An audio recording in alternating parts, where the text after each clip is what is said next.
They say the definition of insanity is doing the same things over and over again and expecting different results.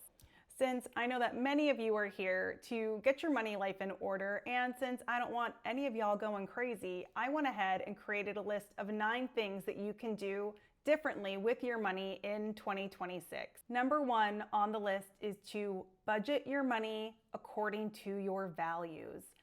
I will say this until I am blue in the face, but budgeting your money in a way where you have absolutely zero desire to follow the plan is going to result in a plan that you do not follow.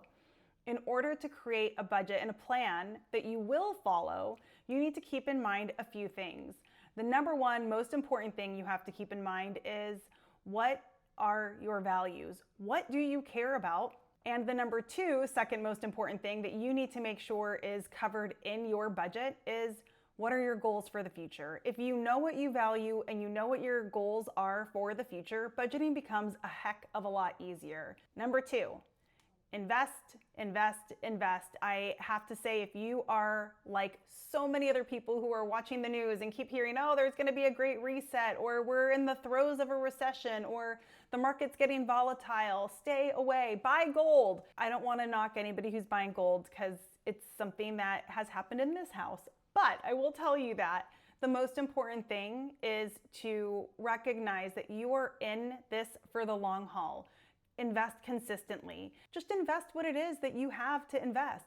Sometimes that's 1%, sometimes that's 2%. Just make sure you're investing all the time. When it comes to investing, one of the most important elements is the duration of time that the investment is in place. So start as young as you can, start as soon as you can, and just keep it going as best as you can, even if that means it's just $25 a week. And as a sidebar story, for those of you who are terrified of the market tanking, let me tell you that in 2007, when the whole Great Recession happened, during that window of time, I had set up 401k contributions through my work, and I never thought, it just never even crossed my mind to discontinue those contributions. So for the entirety of 2007, 2008, 2009, going forward, I kept on investing, and yeah, it didn't look like anything was happening, but in the end, I compared my 401k with my husband's, who was really watching the markets and was paying attention and did get himself all sorts of worked up during that time. And at the end, after the market recovered, I had grown my 401k to over 100 or 150,000 more than what he had, and he has never caught up. Item number 3, stay motivated, stay inspired. For this, I am going to recommend that you listen or read 3 books. I use an app called Hoopla on my phone where I have put into it my library card. I know Libby is another option. This is a great way to access a whole slew and variety of not just ebooks, but also audiobooks, so that you can listen to really amazing content and keep yourself inspired. 3 books that I highly recommend, and I would love for you to listen to all 3 of them by the end of March, so 1 book per month to keep you on this track, is going to be The Richest Man in Babylon, Rich Dad Poor Dad, and The War of Art. The first 2 you have probably heard about, and they are worth a revisit. War of Art is an oddball option, but it is so good, you guys. It is not specifically about finances, but it is about finding the thing that you need to do in your life to change your life. You know, I started the video about, hey, insanity is wanting different results even though you're doing the same things over and over again. And this book talks about the importance of doing the thing that is on your heart to do, that you feel called to do, that you are inspired to do, but you drag your feet on. And it explains that there's this, I don't want to ruin the book because it's honestly not a very long book. It's only like a 3-hour audio book. So I was able to get through it at 1.25 speed in literally 2 long walks. Listen to that one and it will really motivate you to take action and to do something different, especially if there's something that you've been thinking about doing for a very long time, but you've resisted for whatever reason. Item number 4, you guys, I feel so strongly about this because so many of my clients do it and it drives me freaking crazy, is to stop using your credit cards for everyday living expenses. Everybody ends up building up those credit cards with their everyday living expenses. Something goes sideways in their life and now they have $5,000, $8,000, $15,000 on a credit card that they're just like, how the heck did this happen? How did this happen? And the way that it happened is that they were buying groceries, they were buying gas, they were buying clothes, they were buying everything under the sun on their credit card, and they were paying it off at the end of every month for a while, but then something happened. They had an unforeseen expense that took it over their ability to pay it off at the end of the month, and then the snowball effect started happening where it just grew a little bit more every single month because they lost visibility into how much they were actually spending.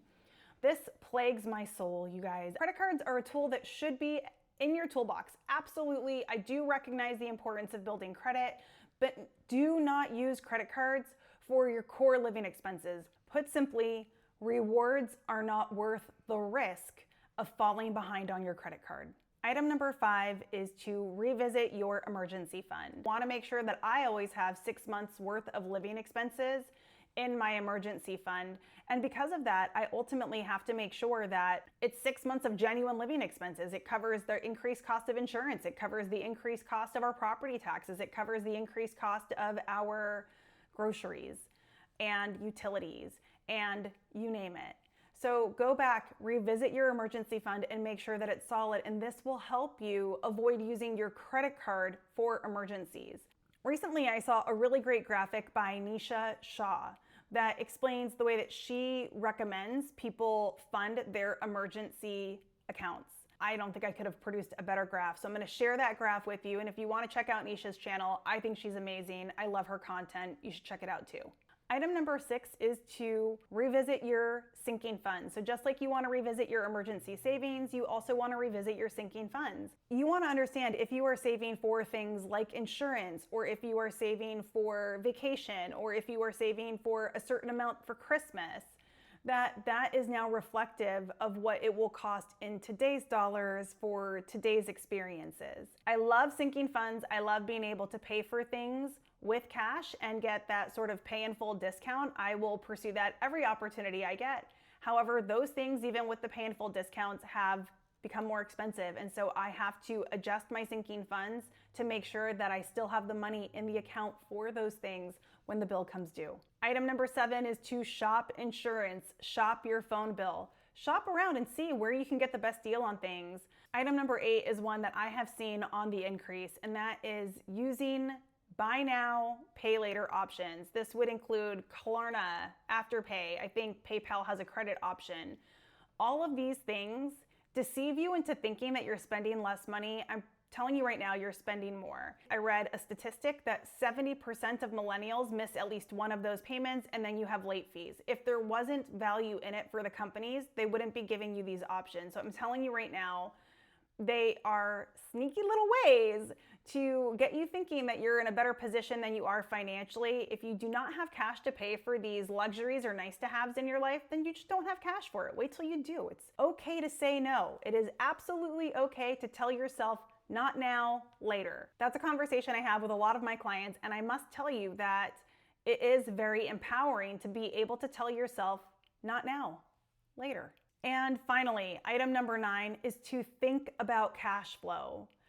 I find that it is so imperative when people are paying off debt, especially, to realize that putting a little extra on every single debt is not going to get you to the place that you want to be the fastest. And the place that you want to be is where you have discretionary income, where you have peace of mind because you have flexibility with your money. So the idea is make decisions for your budget that will increase your cash flexibility. Pay things off so that you have decision power with where your money is going to go.